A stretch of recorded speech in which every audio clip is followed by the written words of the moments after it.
우리 성도님들 걸어가시는 인생길이 어떠하십니까? 아스팔트와 같은 길이신가요? 아니면 태풍이 부는 바다와 험한 산을 넘어가는 산길인가요?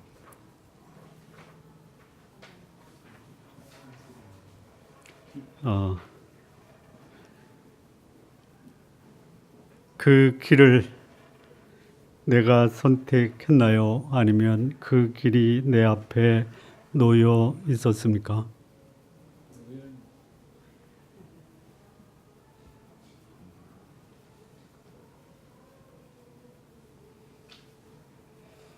이 길을 안 갈 수 있는 길이 있습니까? 아니면 이 길은 가지 않으면 안 되는 길입니까?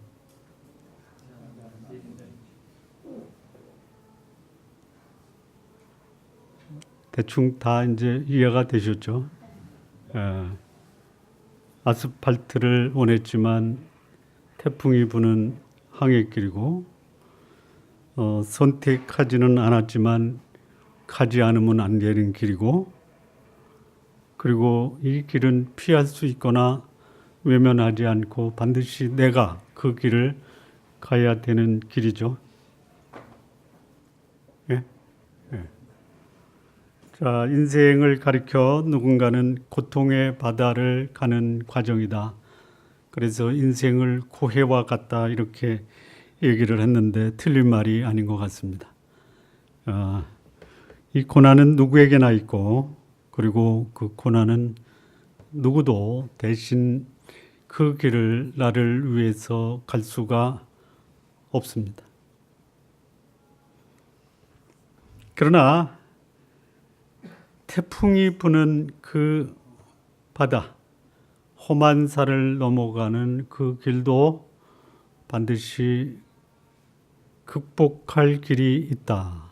쉽지는 않아도 극복할 길이 있고, 그 극복할 길을 찾아서 지혜롭게 살아가야 하는 책임은 바로 나에게 있다라는 것입니다. 동의가 되고 공감이 되면 반응을 좀 보이시기 바랍니다. 뭐 힘들면 그냥 고개만 끄덕끄덕 하셔도 돼요. 자, 이런 태풍과 그 험한 산을 넘어가는 이 길이 그 신앙인이라고 피해가고 불신자라고 다가오는 것이 아닙니다. 신앙인에게도 가야 될 이 태풍 부는 바닷길이 있고 넘어가야 되는 험산 줄령이 있다라는 것이. 자, 그거는 누구도 피해가질 않습니다. 여러분 이렇게 생각하십니까? 왜 나만 이런 고통의 바다가 있습니까? 왜 저 사람은 없습니까? 근데 그 사람한테 가서 한번 여쭤보시기 바랍니다. 너는 어쩌면 그렇게 고통도 없이 살아가냐? 그러면 그분이 뭐라고 하냐면 나는 내가 볼 때 당신이 고통 없는 그 길을 가는 것 같다. 이렇게 얘기할 수도 있습니다. 자, 고난이 생길 때 그 고난이 내가 아닌 다른 환경으로 인해서 다른 요인으로 인해서 생겨날 수도 있습니다. 나는 그 고난이 일어나는데 아무런 기여를 하지 않았습니다. 그런데 또 어떤 고난은 나로 인해서 일어날 수도 있습니다. 우리 성도님들, 피할 수 없는 고난은 오더라도 그 고난이 나 때문에 오는 고난이 않기를 진심으로 기원합니다.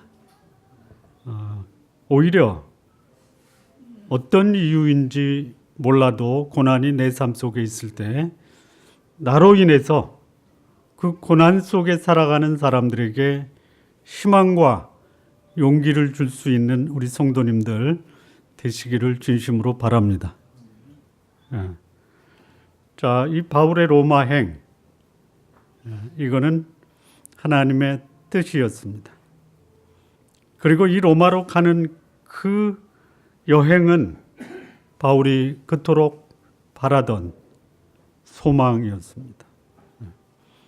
하나님의 뜻에 순종하는 삶을 살고 그 삶을 내가 희망하고 소원했던 삶을 산다 하더라도 그 길에는 뭐가 있다? 태풍이 있을 수 있다. 그래서 내 인생에 태풍이 불어올 때 여러분 어떻게 반응하십니까? 1번 이게 뭐야? 2번 내 인생에도 하나님이 주시는 태풍이 있구나.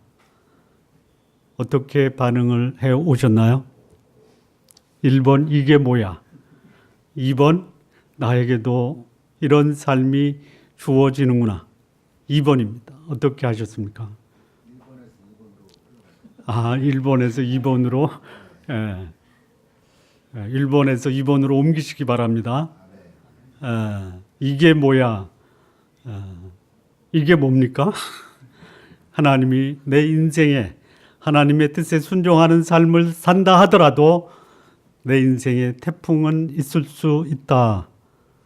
문제는 태풍 속에서 나를 향한 하나님의 뜻이 무엇인가를 찾아내는 것이 훨씬 귀한 우리 신앙인의 삶의 모습이다라는 것이. 로마로 가는 이 백길, 이 백길에 태풍을 만납니다. 그런데 이 백길은 하나님이 바울에게 예비하신 길이었습니다. 그리고 하나님이 그 길에 동행하고 계십니다. 그렇다면 하나님이 동행하는 그 길이 꽃길이고 아스팔트고 마치 피크닉 가는 소풍길과 같아야 되는데 그렇지 않다라는 것이에요. 그러나 하나님이 함께하는 그 길에 거친 풍랑과 태풍이 있다 하더라도 거기 하나님이 동행하십니다. 하나님이 그 생명을 보존하십니다. 그리고 그 속에서 전혀 예상치 못했던 나를 향한 하나님의 뜻이 이루어지는 그 경험을 하게 하시는 분이 하나님이십니다. 우리 선동님들 아름답고 또 복된 길이 여러분의 인생길이 되기를 진심으로 바랍니다. 그런데요, 혹시 그 길이 풍랑이 일고 파도가 일고 삶과 죽음의 사이에서 두려움이 있다 하더라도 여러분 이렇게 그 환경을 보시기 바랍니다. 도대체 하나님이 무슨 일을 하시려 하시는가? 이게 우리 신앙인들이 갖는 우리 삶에 대한 믿음의 안목이다라는 것입니다. 바울이 로마로 가는 길은 결코 순탄하지 않았습니다. 죽음의 고비를 넘기면서 그 길을 가고 있습니다. 로마로 가는 그 길에는 군인도 있었고 또 사공도 있었고 죄수도 있었습니다.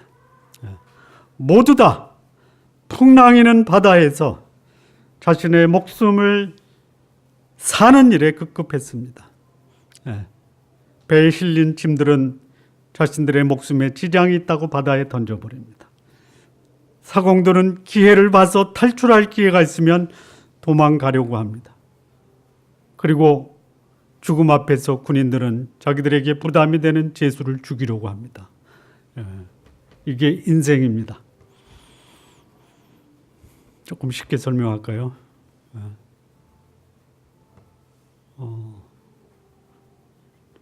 조금 쉽게는 조금 이따 하고요.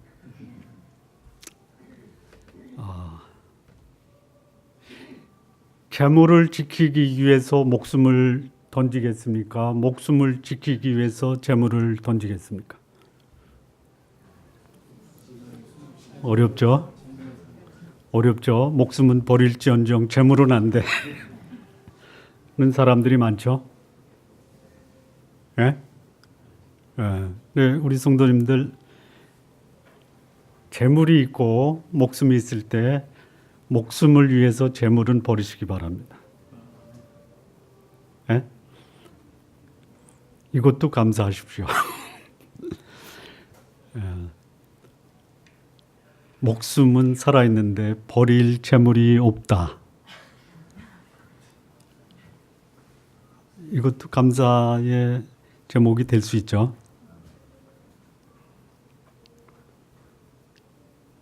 생각을 좀 바꾸면 없는 가운데도 평안을 유지할 수 있다면 많이 가지고 걱정하면서 사는 것보다 낫다라는 것을 말씀드리는 겁니다. 가지고 있는 물건, 그거 어떤 물건인데 버리십니까? 버리지 마십시오. 그런데 풍랑이 일면 버리시기 바랍니다.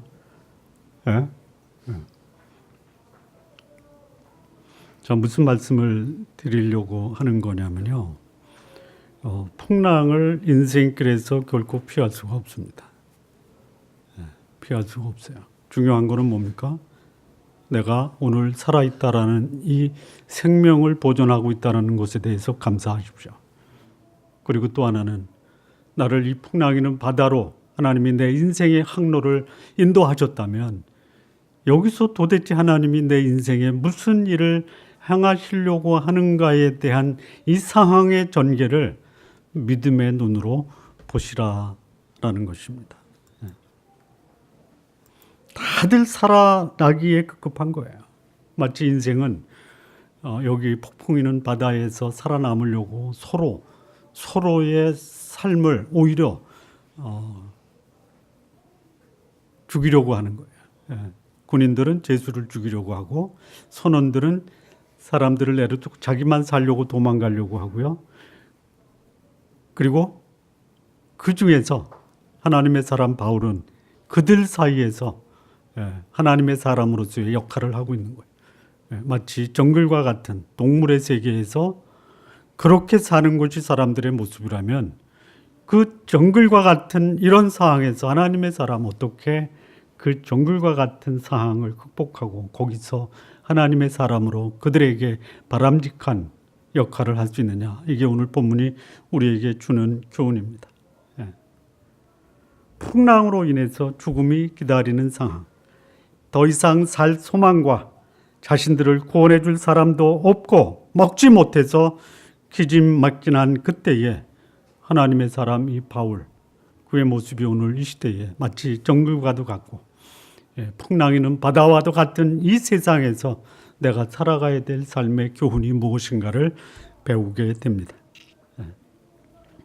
살 소망이 사라진 상황에 하나님의 사람 이 바울이 절망 중에 있는 사람들에게 준 메시지 도대체 무엇인가? 첫 번째입니다.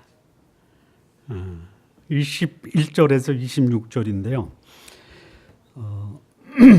22절을 좀 보겠습니다. 내가 너희에게 권하노니 이제는 안심하라. 너희 중 생명에는 아무 손상이 없겠고 오직 배뿐이니라. 25절 말씀 보시죠. 그러므로 여러분들이여 안심하라. 나는 내게 말씀하신 그대로 되리라고 하나님을 믿노라. 이런 역할을 해야 됩니다. 어떤 역할이요? 그 영혼을 안심시키는 절망과 고통과 그리고 소망이 없는 상태에서 그런 사람을 안심시키는 영혼의 안내자가 되어야 한다라는 것이. 절망 중에 있는 자들, 더 이상 살 소망을 상실한 사람들에게 하나님의 사람이라면 하나님의 이름으로 역사를 주관하고 자연을 주관하시는 그 하나님의 이름으로 절망 중에 있는 사람들에게 안식을 줄 수 있고 안심시킬 수 있는 영혼의 안내자가 되어야 한다라는 것입니다. 여러분, 가장 살 소망이 없는 상황을 하나씩 말씀을 좀 드리라고 하면 어떤 상황을 말씀하시겠습니까? 쉽게 얘기하면 쉽게입니다. 여기 계신 분들 중에 직장 생활을 수십 년 하다가 갑자기 직장에서 퇴직하게 됐습니다. 살 소망이 어떻게 됩니까? 끊어지는 것 같죠. 또 개인 사업을 하는데 갑자기 한 달 동안 고객이 다 떨어졌어요. 어떻습니까? 우리 그 한의원 하시는 집사님 한 달 동안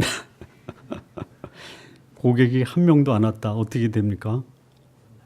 문 닫아야죠. 예, 그런 상황입니다. 근데 지금 이 상황은 뭐냐면 그야말로 지난주에 왔던 솔릭은 될 것도 아니죠. 예? 얼마 동안 그 바다에서 태풍을 만났냐면 14일입니다. 14일. 예, 우리나라 제주도에서 한반도로 들어서 지나간 태풍이 우리나라를 거쳐간 기간이 며칠이죠? 예? 이틀? 3일? 예. 난리 부리고. 그런데 그게 아니고요. 육지를 관통한다 하더라도 육지거든요. 근데 그 파도가 그 태풍이 오는 그 환경에서 배후에서 14일을 보냈다. 예. 상황이 어떻습니까? 이건 뭐 죽음 그 자체다 이렇게 보는 거예요. 예. 한국 전쟁에서 가장 많은 아군과 적군이 죽은 전투가 있죠. 혹시 아십니까? 예? 어디요? 아니에요. 백마고지예요, 백마고지. 예. 이게 사단이 전멸을 했습니다. 예. 우리의 상황은 백마고지 전투나 태풍이 있는 그런 상황은 아니죠. 그냥 개인적인 얘기를 하면요.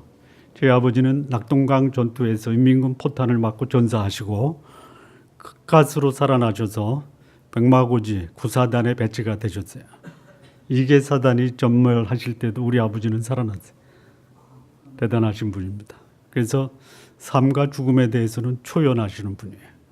지금도 거의 뭐 90 다 돼 가셔서 죽음이 바로 임박하셨다라고 느끼면서도 전혀 뭐 그렇게 사시기 바랍니다.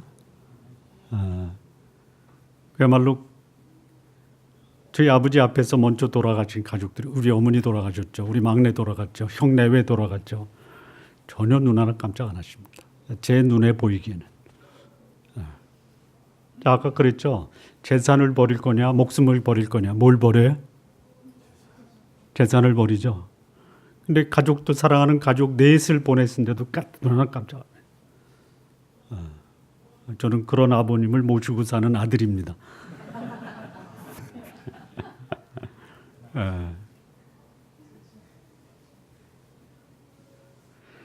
전쟁터나 이 풍랑, 태풍이 오는 바다를 항해하는 사람에게는 내가 얼마나 무력한 존재인가를 깨닫게 됩니다. 깨닫게 돼요.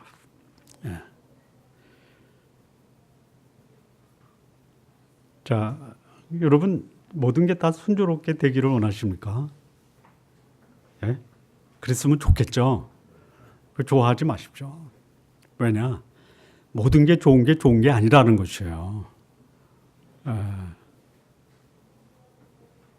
자, 만약에 모든 게 내가 원하는 대로 다 된다. 어떻게 되겠어요?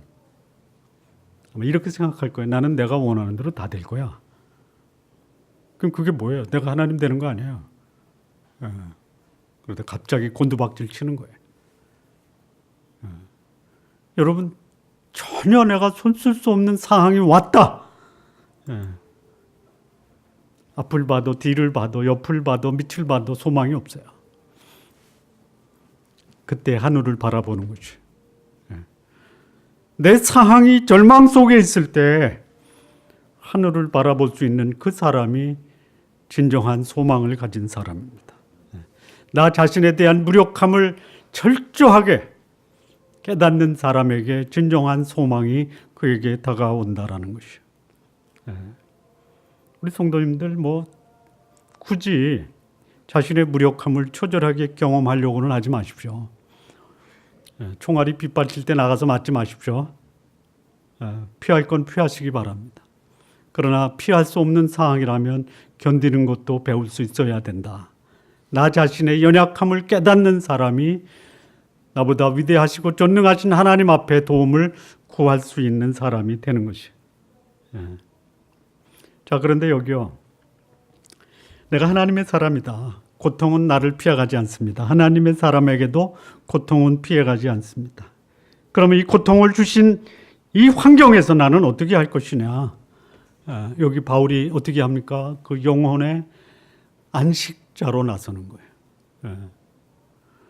여러분, 나에게 고통을 주셨다고 하나님께 원망하고 불평하고 아우성칠 수 있어요. 그런데요, 이렇게 좀 나를 좀 변신시키시기 바랍니다. 이런 고통 속에서 하나님이 나를 이 고통 가운데 나를 있게 하신 이유가 무엇인가? 고통 속에 있는 또 다른 사람들에게 위로가 되고 안심을 시킬 수 있는 영혼의 안내자가 되려고 하는 것이 아닌가. 그런 관점으로 나를 좀 보시기 바랍니다. 이게 바울이 보여준 거예요. 살 소망이 전혀 없어진 상태에서 나로 인해서 내 주변 사람들이 희망과 용기를 가질 수 있다면 이게 진정한 하나님의 사람들의 삶의 모습이다라는 것을 보여주는 겁니다. 여기 이 바울이 뭐라고 그랬냐면 그 항해 이 태풍이 오기 전에 그레데에 있었는데 그냥 그대로 그레데에 있었으면 좋았을 뻔했다. 이걸 뭐 하는 거예요? 뭐 하는 겁니까? 몰라요? 후회하는 거죠. 지나간 일을 후회하는 것이 바람직하다. 아니다. 지나간 일은 잊어버리자. 어떻게 해야 됩니까? 여기 나온 대로 해야죠. 후회는 하셔야죠. 돌이킬 수는 없어도 후회는 하자. 왜요? 왜? 재발 방지를 위해서.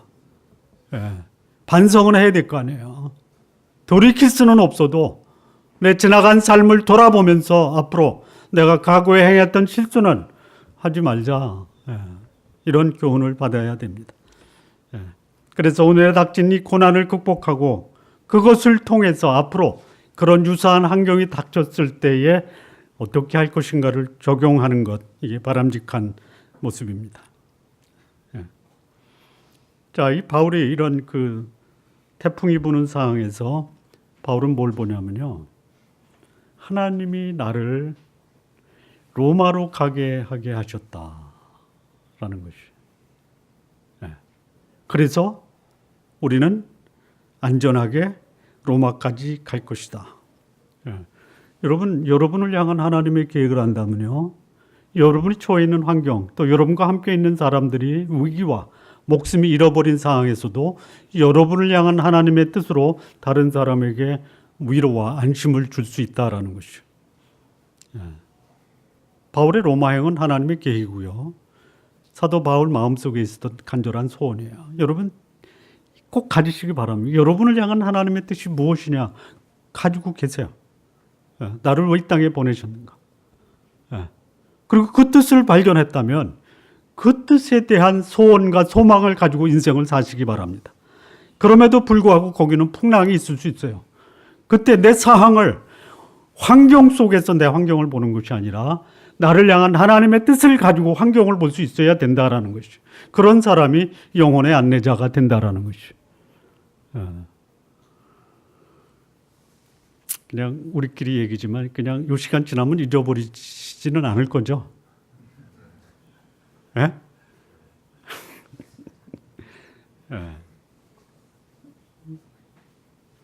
믿음은 들으면서 나니까 뭐 오늘만 듣냐 다음 주도 들을 거니까 오늘 읽은 거는 잊어버리고 다음 주에 또 듣자 이렇게 하지 마시고요. 좀 여기 마음판에 좀 새기시기 바랍니다. 나에게 주어진 이 풍랑이는 이 바다의 환경을 어떻게 바라볼 것이냐?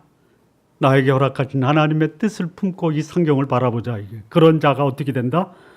풍랑 속에서 절망하는 사람들에게 소망을 주고 그 영혼에 안식을 줄 수 있는 사람이 된다라는 것이죠.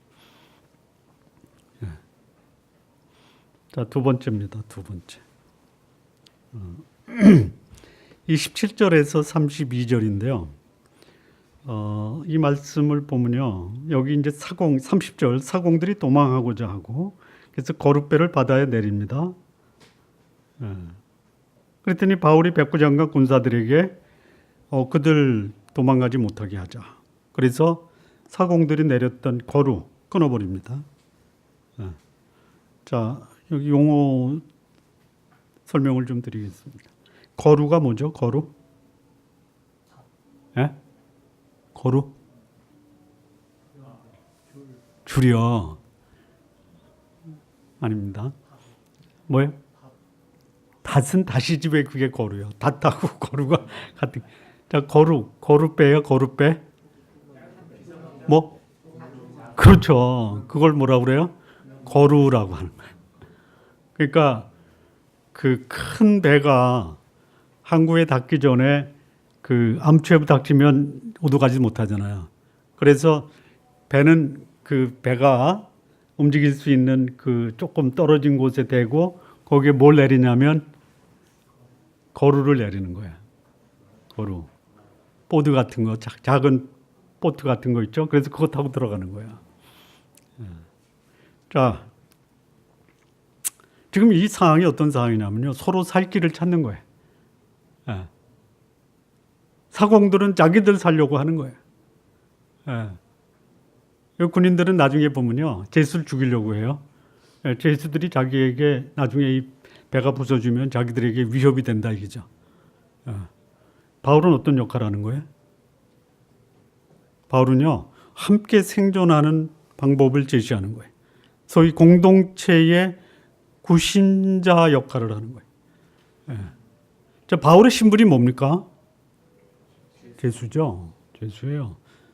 군인들에 의해서 죽임을 당할 수 있는데요.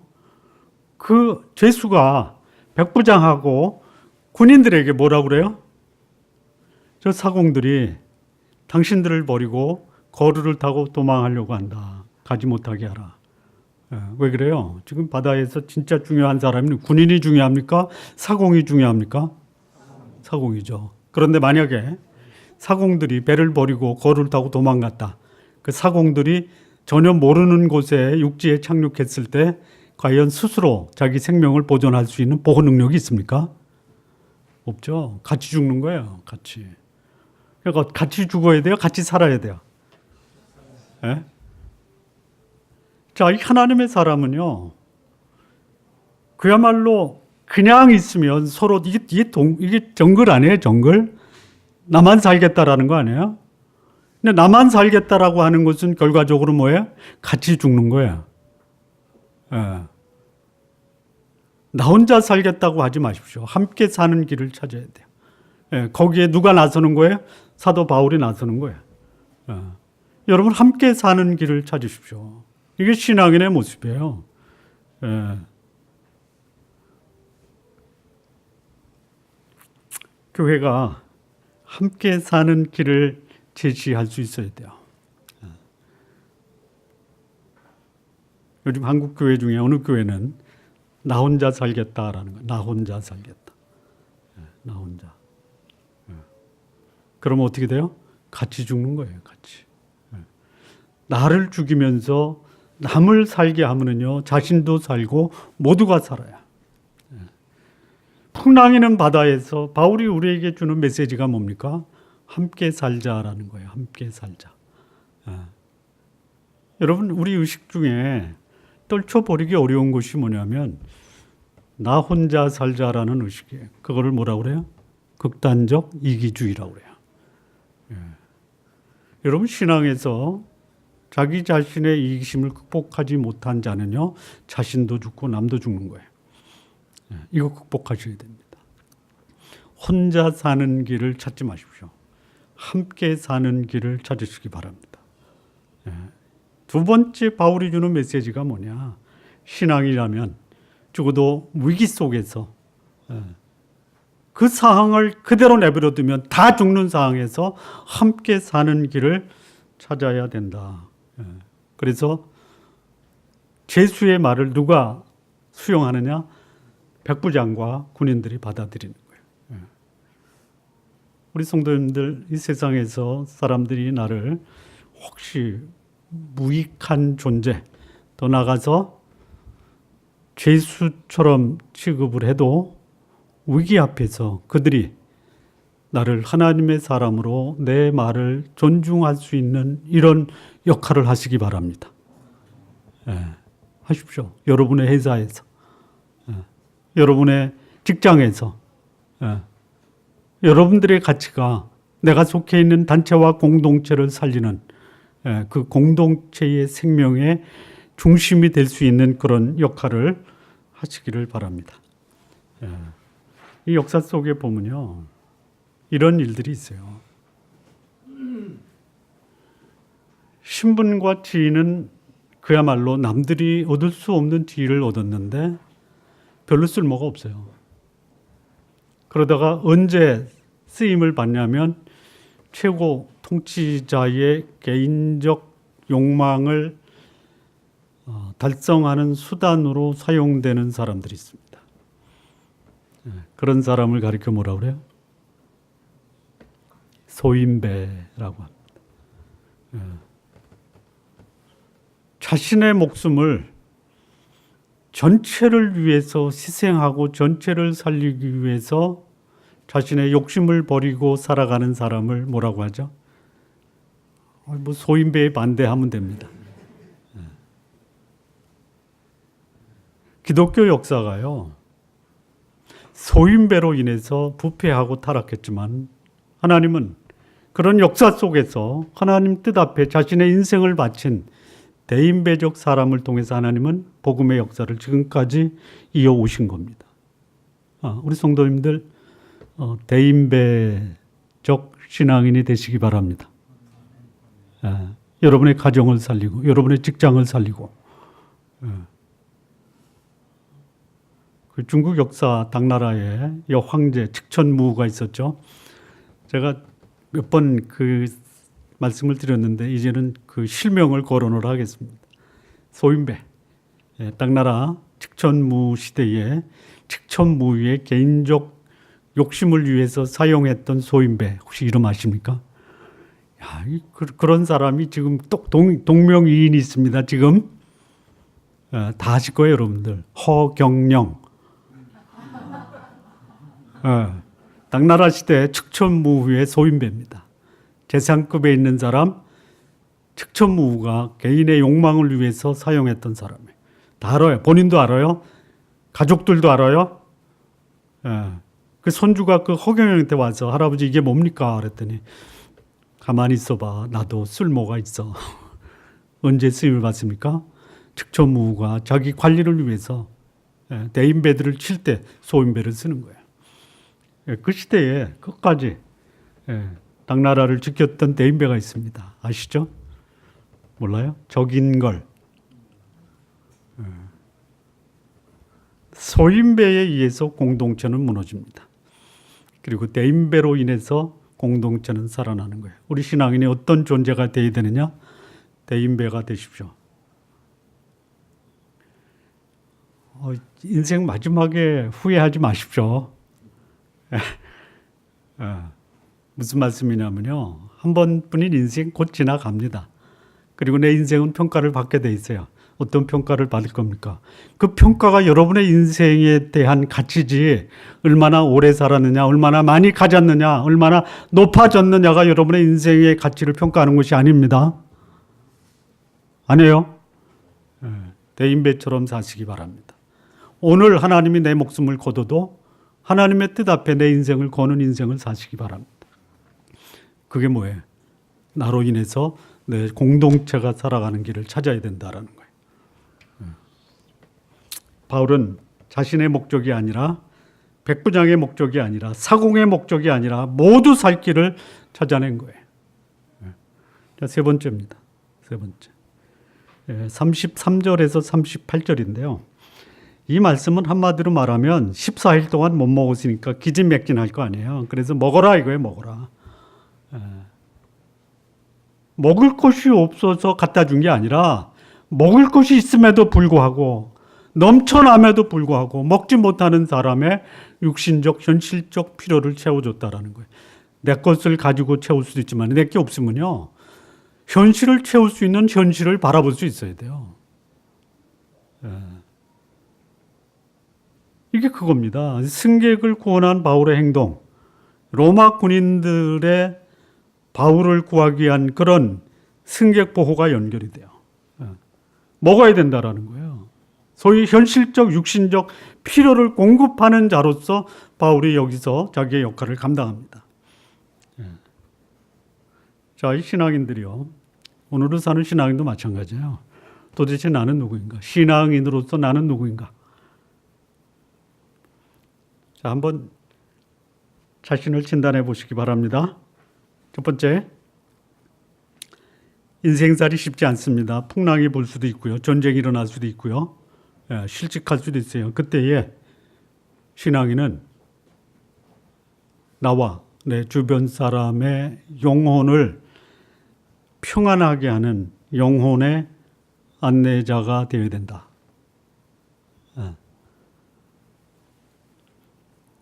내 가족들, 나 때문에 두려움에 있을 때 나 때문에 내 가족들이 영혼의 평안을 누릴 수 있게 해주셔야 됩니다.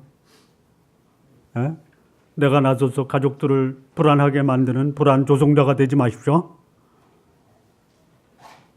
반응이 없네요. 불안 조종자는 아니시죠? 불안한 가족들에게 안식을 주는 영혼의 안내자가 되시기 바랍니다. 두 번째는 뭐냐? 풍랑이는 세상, 거기서 함께하는 사람들이 더불어 함께 살 수 있는 지혜를 발휘하는 공동체의 구심자가 되십시오.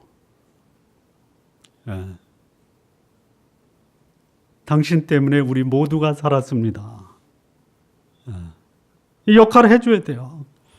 너만 없으면 우리 공동체가 괜찮을 텐데 그 사람 제외시키지 말고요. 그 사람까지도 같이 포함시키십시오. 있어요. 우리 사랑하는 피를 나는 형제, 친지들 중에요. 진짜 저 사람이 우리 친지 속에 안 들어왔으면 참 좋겠다라고 하는 사람이 있죠. 그게 여러분이 되지 않기를 바랍니다. 있어요. 품어야 돼요. 품어야 돼요. 그리고 세 번째, 품을 뿐만이 아니라 내가 가진 것이 없어도 함께 나눌 수 있는 현실적, 육신적 필요를 해결하는 현실 문제의 해결자가 되시라 이거예요. 이게 우리 신앙인이 오늘 이 풍랑이는 바다, 파선 지경에 있는 배후에서 바울이 보여준 오늘 이 시대를 살아가는 하나님의 사람들이 갖추어야 될 이 지혜로운 삶의 모습을 보여주고 있습니다. 먹고 사는 문제가 전부가 아니지만 먹고 사는 문제 해결 없이는 삶 자체가 불가능하다면 이런 데에도 관심을 가지셔야 된다라는 것이죠.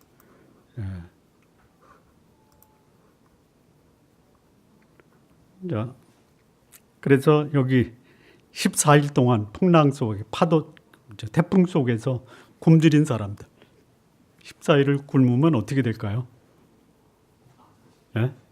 거의 삶의 소망이 없는 거야. 목사님들이 목회하기 전에 40일 금식한다. 보통 어려운 게 아닙니다. 그런데 할 만한 이유가 뭐예요? 기도하고 말씀 보고 그대로 앉아 있는 거예요. 그리고 소금 먹고 물 마십니다. 그리고 내 모든 그런 정신적인 그런 염려, 걱정 다 떨쳐버리고 오로지 집중하는 거예요, 하나님께. 그럼 견딜만 한 거예요. 그런데 이건 어떤 상황이에요? 파도가 집채처럼 그냥 내리치는 거예요. 소위 폭풍보다 더한 게 태풍. 자기 몸 하나도 제대로 가눌 수가 없는 상황이에요. 그러니까 이게 들어가겠어요, 이쪽으로요? 먹어야 된다라는 거예요. 이 역할을 해줘야 된다. 생존을 위한, 몸부림을 위한 동기부여도 해주고 현실 필요도 함께 채워줄 수 있는 역할을 누가 해야 되느냐? 우리 하나님의 사람들이 해야 된다라는 거죠. 그러니까 신앙인은 영혼을 안심시키고 공동체를 살아나게 하고 그리고 공동체에 속한 사람들의 육신적 필요를 채워주는 그런 역할을 하는 지혜로운 사람들의 모습을 우리는 바울을 통해서 보게 됩니다. 마무리 짓겠습니다.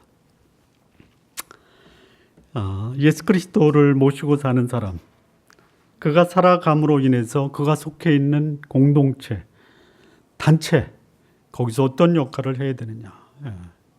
바울이 우리에게 보여준 이 모습이 오늘을 살아가는 우리에게 동일한 교훈이 됩니다.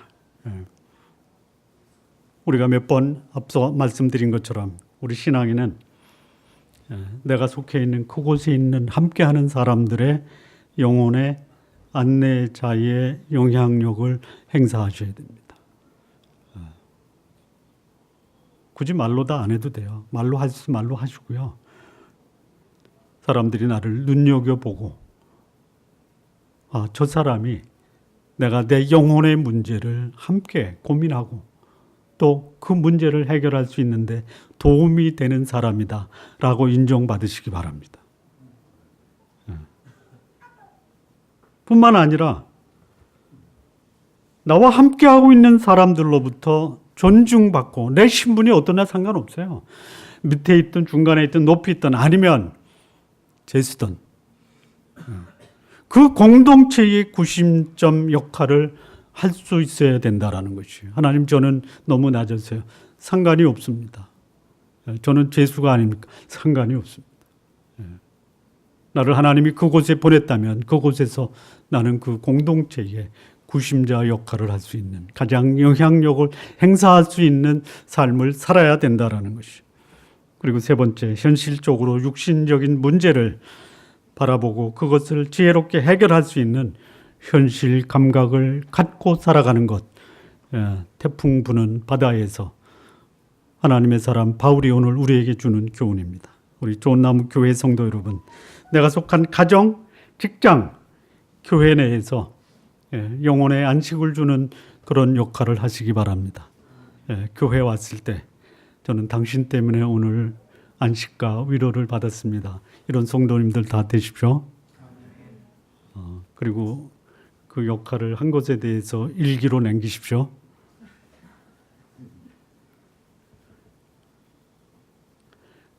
일기로 안 남겨도 돼요. 그러나 우리 성도님들을 만난 누군가가 오늘 저는 그 성도님 때문에 제 영혼의 안식과 위로를 받았습니다. 이 역할을 하시기 바랍니다.